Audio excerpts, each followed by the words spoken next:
Hebrews 3:18, to whom did he swear that they would not enter his rest, but to those who were disobedient? So we see that we're not able to enter because of unbelief. And again, I'm looking at this thinking, oh no, I can't enter rest because I'm disobedient. Why am I just, well, so I don't believe hard enough. So you read into it the condition of religion. But this is an old covenant context. This is talking about the old saints when they were in the wilderness. The context is about obedience and belief, which is old covenant, not new. Verse for Hebrews 4:1, therefore let us fear. If while a promise remains of entering his rest, any one of you may seem to have come short of it. No, I'd read that and think, oh no, I don't want to come short of his grace. What does it do? Create fear. I'm already fearing that I won't enter his rest because there's a promise, but I'm not entering into it because I'm coming short of it. And all of a sudden, oh no, I'm conditioned again by fear and religion. Perfect unconditional love casts out fear. So this is not talking about us now. It's talking about what they had then.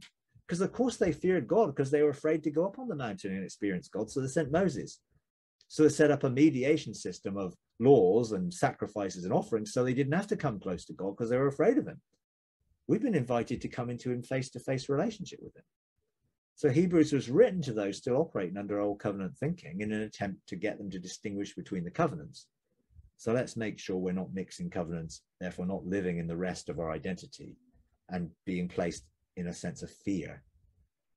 So let's read this to finish in the Mirror Bible. God's invitation does not exclude anyone from possessing the promise of his rest. Their unbelief does. Persuasion cannot be compromised by unbelief. Our believing a lie about ourselves cannot compromise what God knows to be true about us. Futile striving to become cannot match the bliss of discovering and celebrating who you already are by his design and redemption. His rest declares his perfect likeness revealed and redeemed in human form. His rest declares you to be his son, to be his child.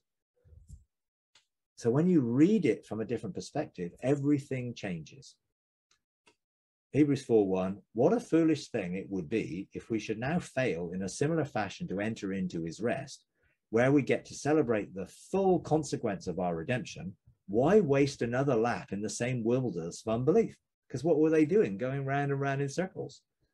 What God has now spoken to us in Jesus confirms that we are equally included in the prophetic message which was proclaimed to our ancestors.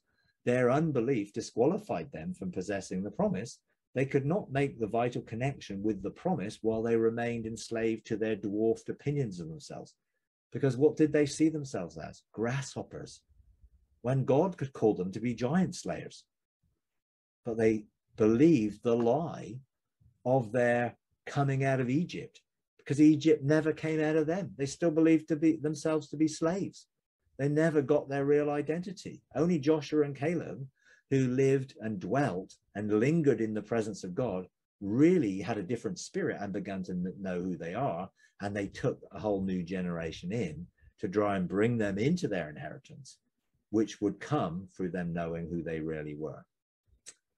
So many people are kept in fear that they never rest in what Jesus has already accomplished for them, but they continue to work for it and live their lives in bondage, weary, burdened, trying to earn by works what is a free gift of grace. So are we at rest in what Jesus has already done for us? Are we at rest in our relationship with the Father? Are we at rest in our true identity as sons of God? Are we living loved, or are we trying to be loved by performance? Rest is the realization of what has already been accomplished for us, and therefore with what God says about us, agreeing with the vast sum of his thoughts about us.